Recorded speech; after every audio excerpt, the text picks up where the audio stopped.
to'lg'oq tutishlikda o'lib qolay deganligini bilyapmiz-ku. Lekin onaga yana esdan chiqaryapmiz-da. Onani qarang, bechora umurtqasi uzilib ketay deb suvaylari qarsillab, mayda tomirlari uzilib, endi o'sha yerda ham bolani ehtiyot qilishini aytmaysizmi?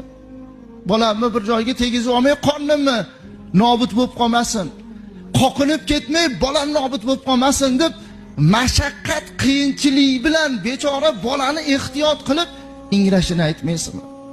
Ulug'larimiz aytadilar, agar farzand onasini 7 marotaba yelkasida ko'tarib, hajga olib borib, haj amallarini qildirib, uyga yana ko'tarib keladigan bo'lsa, bitta ingraganini haqqini ado qila olmaydi debdilar.